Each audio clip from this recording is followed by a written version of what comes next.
جی بسم اللہ الرحمن الرحیم۔ پیج نمبر کیا ہے؟ ہیڈنگ کیا ہے اس کی؟ ہیں ایک بولو نا۔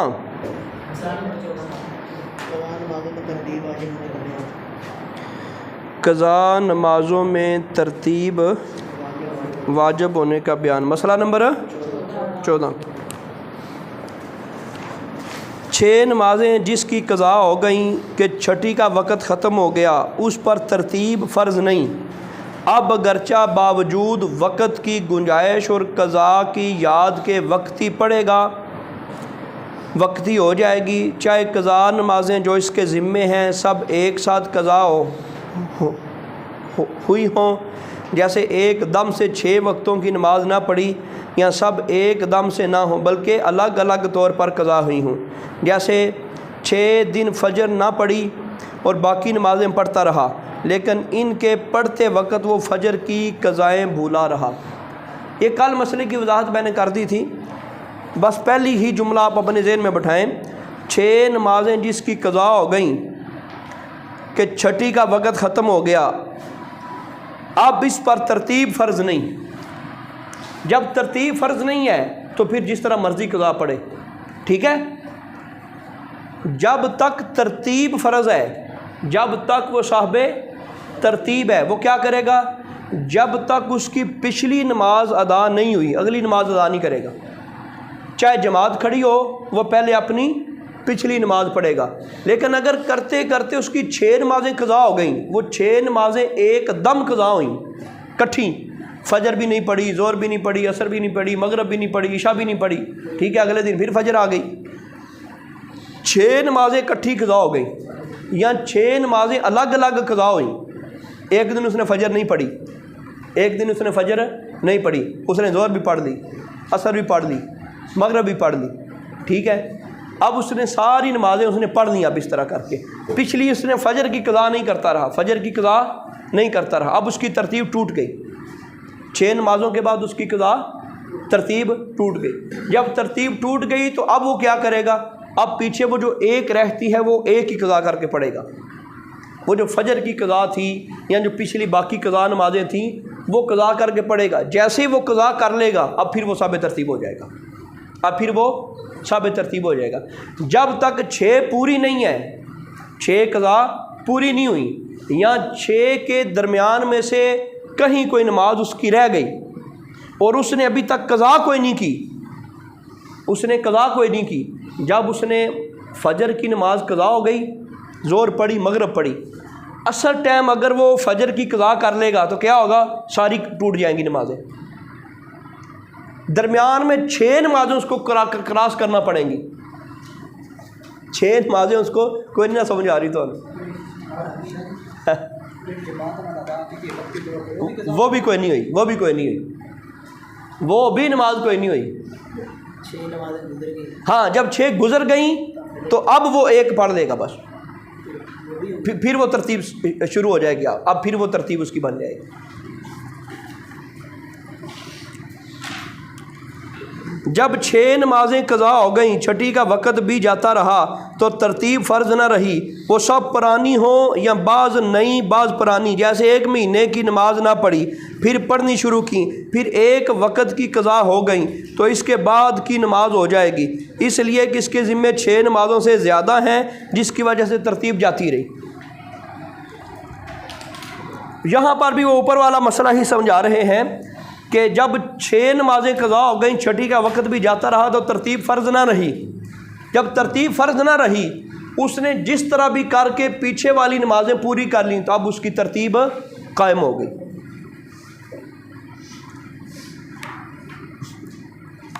قانون شریعت کے دیگر نسخوں میں یہ مسئلہ کس نماز کی قضا معاف ہے کے تحت لکھا ہے کہ جبکہ یہ مسئلہ قضا اور وقتی نمازوں میں ترتیب سے متعلق ہے، جیسے اس عنوان کے تحت آنا چاہیے، اور بہار شریعت میں بھی وقتی اور قضا نمازوں کے تحت ہی مذکور ہے، لہٰذا ہم نے عنوان کی مناسبت اور بہار شریعت کے مطابق یہ مسئلہ لکھ دیا ہے۔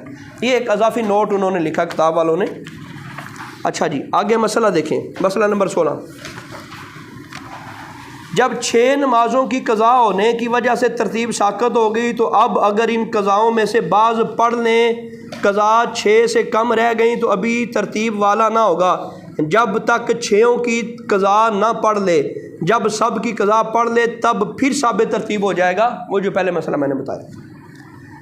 6 یا اس سے زائد قضا نمازیں جس طرح اس قضا اور ادا میں ترتیب کو ساقط کر دیتی ہے، اسی طرح قضاؤں میں بھی ترتیب کو ساقط کر دیتی ہے۔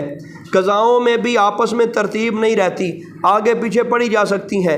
جیسے کسی نے 1 مہینہ تک نماز نہ پڑھی، پھر اس مہینے کی نمازوں کی قضا اس طرح پر پڑھی کہ پہلے 30 فجر کی قضا پڑھی، پھر اس کے بعد 30 ظہر کی قضا پڑھی، پھر اس طرح کرتے 5 وقت کی قضا پڑھی، تو اس طرح قضا پڑھنا بھی صحیح ہے۔ وہ کہتے ہیں جب قضا ثابت ترتیب ہونا ٹوٹ گیا نا جی، اب نمازوں کے اندر ترتیب بھی قائم رکھنا ضروری نہیں ہے۔ جب وہ ثابت ترتیب تھا تب اس کے اوپر کیا لازم تھا؟ پہلے فجر پڑھے، پھر ظہر پڑھے، پھر عصر پڑھے، ایسے ہی تھا نا جی۔ جب اس کی 6 نمازیں قضا نہیں ہوئی، پہلے یہ تھا۔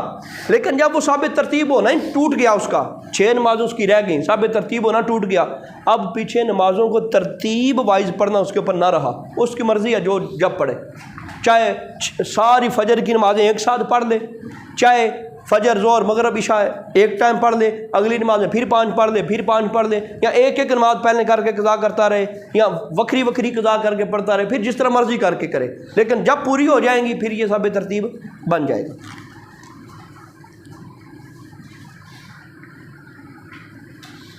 مسئلہ نمبر 18 پڑھنا ہے۔ جس کے ذمے قضا نمازیں ہوں، اگرچہ ان کا پڑھنا جلد سے جلد واجب ہے، مگر بال بچوں کے حقوق اور اپنی ضروریات کی وجہ سے تاخیر کر سکتا ہے، لہٰذا کاروبار بھی کرے اور جو وقت فرصت کا ملے اس میں قضا پڑھتا رہے یہاں تک کہ سب پوری ہو جائیں۔ ٹھیک ہے، اس کو قضا پڑھنا پڑیں گی، اس کے ذمے جتنی بھی مجبوریاں ہیں، جو معاملات ہیں، جو مسائل ہیں، وہ کیا کرے گا؟ وہ کوشش کرے جلد سے جلد اپنی پیچھے والی قضا نمازیں پڑھ لیں۔ آپ کے اوپر بھی جو پچھلی نمازیں قضا ہیں، آپ پر لازم ہے کہ جتنی جلدی ہو سکتا ہے ان قضاؤں کو پڑھ لیں۔ قضا جب ایک فرض بندے کا تاخیر ہو گیا، پھر اس کے اوپر لازم ہے کہ وہ اپنی قضا فرض نمازوں کو پڑھے۔ اس لیے علماء فرماتے ہیں کہ جس بندے کے ذمے اس کی پچھلی قضا نمازیں فرض رہتے ہوں، وہ نفل پڑھے گا تو نہیں ہوں گے، وہ نفل پڑھے گا نہیں ہوں گے۔ کیوں؟ فرض اس کا بھی باقی ہے۔ جب تک فرائض کی تکمیل نہ ہو، بندوں کو نوافل کی طرف کوشش نہیں کرنی چاہیے۔ بندہ فرض اپنے جلدی جلدی پورے کرے اور پڑھ کے پھر نفلی عبادات جتنی مرضی کرے۔ قضا نمازیں نوافل سے اہم ہیں، یعنی جس وقت نفل پڑھتا ہے انہیں چھوڑ کر ان کے بدلے قضا پڑھے تاکہ بری ذمہ ہو جائے، البتہ تراویح اور 12 رکعتیں سنت موقدہ کو نہ چھوڑے۔ یہ سارے دن کی یہ جو سنت موقدہ بنتی ہیں نا، یہ آپ گن لیجئے گا، یہ 12 رکعتیں بنتی ہیں، یہ نہ چھوڑے۔ آپ کو پہلے بھی مسئلہ بتایا تھا نا، اس کے اندر عرض کی تھی کہ یہ نہیں چھوڑنی۔ جو موقدہ سنتیں بنتی ہیں نا 12، 24 گھنٹوں میں کتنی موقدہ سنتے ہیں؟ 12، یہ حساب لگا لیجئے گا، 12 بنے گی۔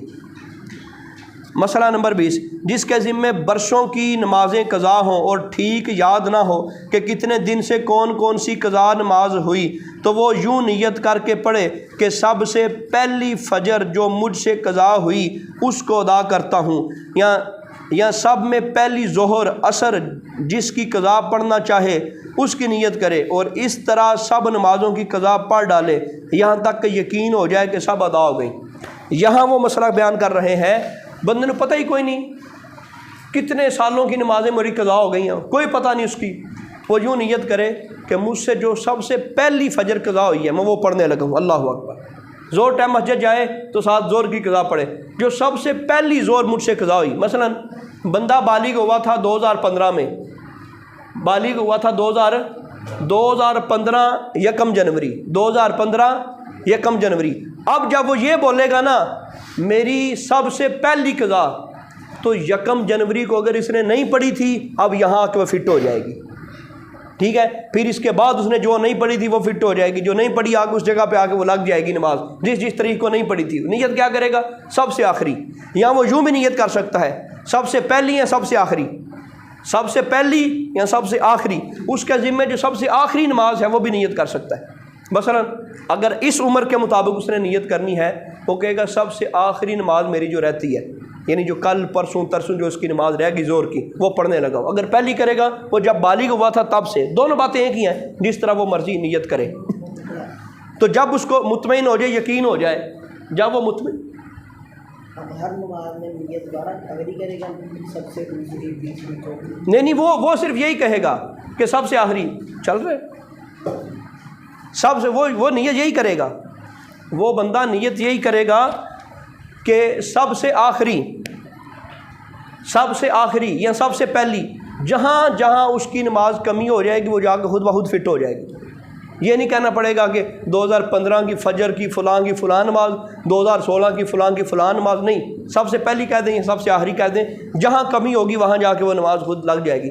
اب اس بندے کو جب یقین ہو جائے، کیلکولیٹر، اب تو کیلکولیٹر نکلے ہوئے ہیں قضاء نمازوں کے نا، کیلکولیٹر نکلے ہوئے ہیں. جس طرح کیلکولیٹر ہوتا ہے کہ میں نے اتنے سال میں بالغ ہوا اور اتنے سالوں کی میں نے نمازیں نہیں پڑھی، میری نمازیں کتنی بنتی ہیں، وہ نمازیں ساری باہر آ جائیں گی. ٹھیک ہے، تو بندہ ویسے بھی حساب لگا سکتا ہے کہ یار میں نے 5-10 سال کی نمازیں نہیں پڑھی ہیں، میں نے اتنے سالوں کی نمازیں نہیں پڑھی ہیں. ایک بندہ پڑھتا جائے، جب اس نے حساب لگا لیا، اپنی طرف سے اس نے پورا کر لیا، اس کا دل مطمئن ہو گیا، اس کا حساب بھی پورا ہو گیا، اس نے کچھ اضافی نمازیں پڑھ لیں، اب گویا کہ اس کی نمازیں پچھلی ساری پوری ہو گئی.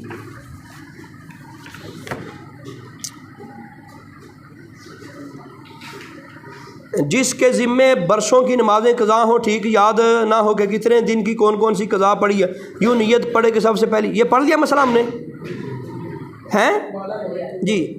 بالغ ہونے کی عمر، آدمی چاہے عورت ہو یا مرد جب سے بالغ ہوتا ہے اسی وقت سے اس پر نماز روزہ وغیرہ فرض ہو جاتا ہے.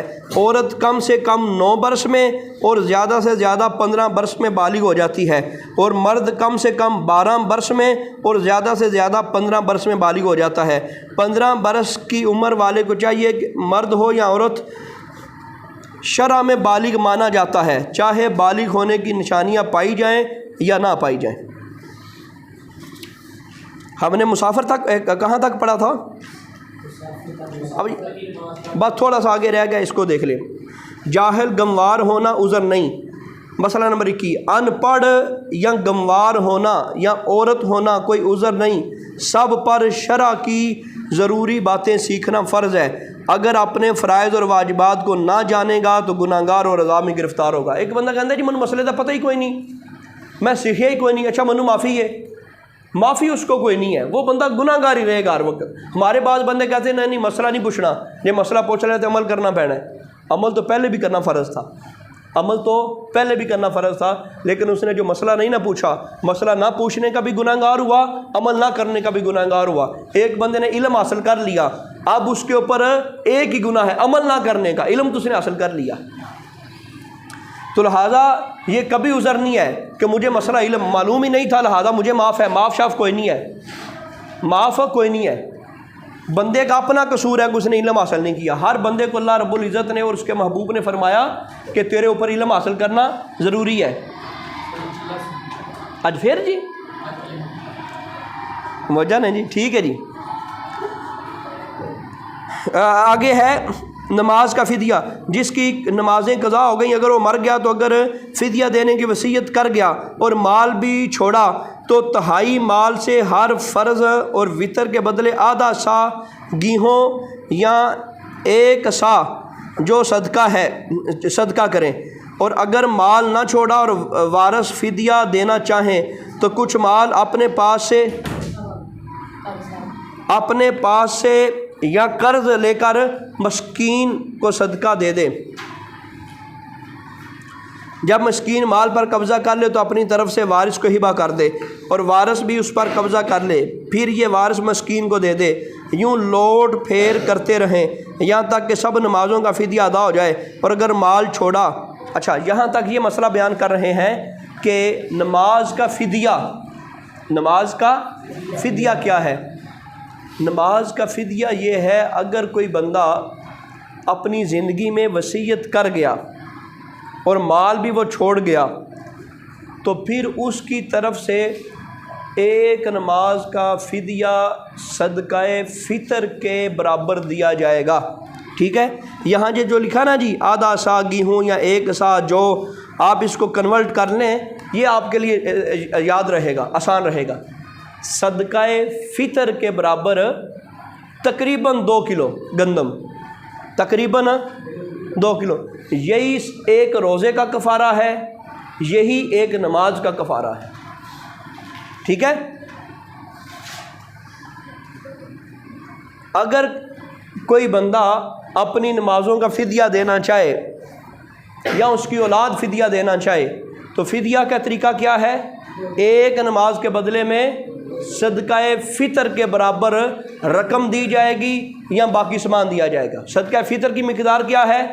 2 کلو گندم. اچھا، اب انہوں نے ایک ہیلا بتایا ہے. ایک ہیلا بتایا ہے.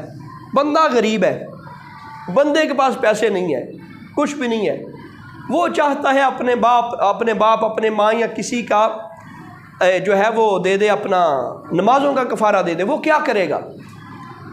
وہ کسی بندے سے قرض کے طور پہ پیسے لے لے گا. وہ زیادہ لینا چاہے تو زیادہ لے لے گا، وہ تھوڑے لینا چاہے تو تھوڑے لے لے گا. وہ کم از کم اتنے پیسے تو لے کہ ایک نماز کا فدیہ بن جائے. ایک نماز کا فدیہ تقریباً کتنا بنے گا؟ 2 کلو گندم یا اس کی قیمت بنے گی. اب اس نے یہ پیسے لیے کسی بندے سے فدیہ کے طور پہ، 1000 لیا، 2000 لیا، 5000 لیا، جتنے بھی لیے. غریب کوئی بندہ ہے اس کو دے دیے، غریب بندے کو دے دیے. اس غریب بندے کو سمجھا دے کہ یار تو غریب بندہ ہے، ماڑا بندہ ہے. اسلام کہتا ہے ماڑے یا غریب بندے کو صدقہ فطر کے برابر آپ پیسے دے دیں گے تو نمازوں کا فدیہ ادا ہو جائے گا. یار میں بھی کچھ نہیں کر سکتا، میں بھی غریب ہوں، میرے بھی حالات کمزور ہیں، میں اپنے باپ کا فدیہ دینا چاہتا ہوں، میں اپنی ماں کا یا کسی کا فدیہ دینا چاہتا ہوں. تو یار میں تجھے تحفہ تن وہ پیسے تجھے دے دوں گا، وہ تو مالک ہو جائے گا. تو وہ تحفہ تن پیسے پھر مجھے دے دینا، تو وہ سارے پیسے پھر مجھے دے دینا. اب جو اس نے دیے تھے یہ کیا ہوا تھا؟ کفارے کے طور پہ. اور جو اس نے واپس کیے تھے وہ اس نے تحفہ دیا تھا، اس کو بھی تحفہ مل گیا. اب یہ اس کو واپس کرے گا، یہ پھر مالک بن گیا پیسوں کا. اب یہ پھر اس کو واپس کرے گا، وہ پھر واپس کرے گا، پھر واپس کرے گا. یہ ایک ہیلا صرف ایک اندازے کے طور پہ ہو سکتا ہے اللہ معاف کر دے. یہ کوئی فرض واجب مسئلہ نہیں ہے، نہ یہ سنت ہے، نہ اس کے اوپر عمل کرنا ضروری ہے. لیکن یہ ایک جسے ہم کہتے ہیں ٹرک کہہ لیں، ایک ہیلا کہہ لیں، ایک اندازہ کہہ لیں، ایک طریقہ کہہ لیں کہ ہو سکتا ہے اللہ جو ہے وہ معافی عطا فرمائے. اور یہ شرعی اصولوں کے مطابق ہے. تو یہ اس کو کہتے ہیں شرعی ہیلا، پیسوں کو پھیرنا کہ جس سے بندے کی اب وہ بندہ مجبور ہے نا جی، اس کے پاس تو پیسے ہی نہیں ہیں، اب وہ نمازوں کا فدیہ کیسے دے؟ یہ وہ طریقہ انہوں نے بیان کیا نمازوں کا فدیہ دینے کا.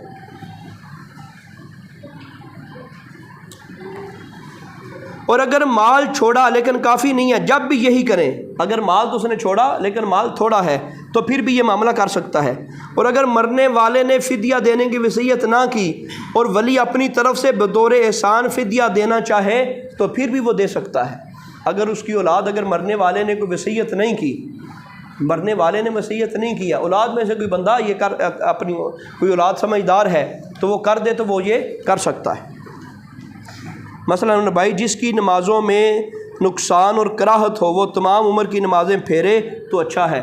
جس کو لگے نا یار میری نمازوں کے اندر کوئی کراہت ہے، کوئی نقصان تھا، میرے تلفظ کی کمی تھی، جس دور میں نمازیں پڑھی تھی اس دور میں میرا تلفظ ٹھیک نہیں تھا، یا میں سجدہ بڑی جلدی کرتا تھا، یا میں رکوع بڑی جلدی کرتا تھا، میں نماز کو صحیح انداز سے نہیں پڑھتا تھا، اس بندے کے لیے بہتر یہ ہے کہ اپنی نمازوں کو دوبارہ پھیرے، ان نمازوں کو بھی قضا کر کے پڑھے، کوئی خرابی نہ ہو تو نہ چاہیے. اور اگر کرے تو فجر اور عصر کے بعد نہ پڑھے. وہ کہہ رہے ہیں کہ اگر اس بندے کو یہ لگتا ہے نا جی میری پوری نمازیں ٹھیک ہیں، کوئی خرابی نہیں تھی، تو اب وہ کیا کرے؟ اب وہ فجر اور عصر کے بعد نہ پڑھے، کیونکہ اس بندے کے اب وہ جو نمازیں پڑھے گا نا وہ نہیں اضافی، فرض اس کے سارے ہو گئے ادا، وہ کیا بنیں گے؟ وہ نفل بنیں گے. وہ کیا بنیں گے؟ نفل بنیں گے. فجر کے بعد نفل نہیں ہوتے اور عصر کے بعد نفل نہیں ہوتے. اگر کسی بندے کو یقین ہو جائے کہ یار میری پوری نمازیں ساری قضا ہیں لیکن پھر بھی وہ احتیاطی طور پہ کرنا چاہے تو فجر اور عصر کے بعد وہ نہ پڑھے، باقیوں کے بعد وہ پڑھ لے. تمام رکھتے بھری پڑھے. تمام رکھتے بھری، اچھا یہ جو ہے نا تمام رکھتے بھری پڑھے، اس کا مطلب یہ ہے کہ فرضوں کی آخری 2 رکعتوں میں ہم کیا کرتے ہیں؟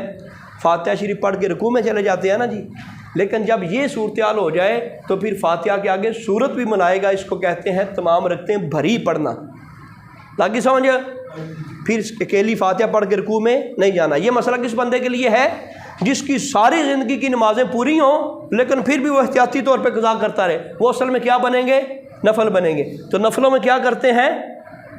فاتحہ کے ساتھ سورت ملاتے ہیں۔ اور وتر میں قنوت پڑھ کر تیسری رکعت کے بعد قضا کرے۔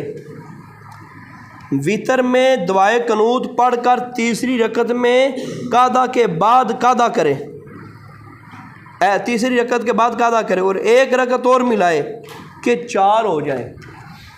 اب تو کیونکہ احتیاطی طور پہ وہ قضا کر رہا ہے نا جی، تو وتر کتنے ہوتے ہیں؟ 3 ہوتے ہیں، اور نفل 3 نہیں ہوتے، نفل 3 نہیں ہوتے۔ اب وہ کیا کرے گا؟ اب وہ 3 رکعت تو نفل ہو گئے، 3 رکعت تو وتر ہو گئے، اب ان کے بعد ایک اور رکعت اضافی ملا لے گا، اضافی ملا کے تو اس طرح وہ رکعت اپنی پوری کرے گا۔ یہ صرف اس بندے کے لیے مسئلہ ہے جو احتیاطی طور پہ کرے، لیکن ہماری تو پچھلی پوری کوئی نہیں ہونی، ہماری تو پچھلی کوئی نہیں پوری ہونی، قضاء عمری کچھ نہیں ہے۔ بعض لوگ شب قدر یا آخر رمضان میں جو نماز قضاء عمری کے نام سے پڑھتے ہیں اور یہ سمجھتے ہیں عمر بھر کی قضاؤں کے لیے کافی ہے، یہ بالکل غلط ہے اور محض جھوٹ ہے۔ بعض بندے ایسا کرتے ہیں رمضان المبارک کے آخری جمعے میں، کبھی آپ نے سنا ہوگا، وہ کہتے ہیں 4 رکعتیں نفل پڑھ لو، پچھلی ساری زندگی کی جو قضاء نمازیں وہ ختم ہو جائیں گی۔ تو یہ جھوٹ ہے، ایسے کوئی نہیں ہوتا، قضاء نمازیں پڑھنے سے ہی ادا ہوں۔ ٹھیک ہے، میں بھیجتا ہوں استاد صاحب کو، وہ پڑھ کے آئے ہو، مشکل ہے، عام طور پہ یوٹیوب تو بھی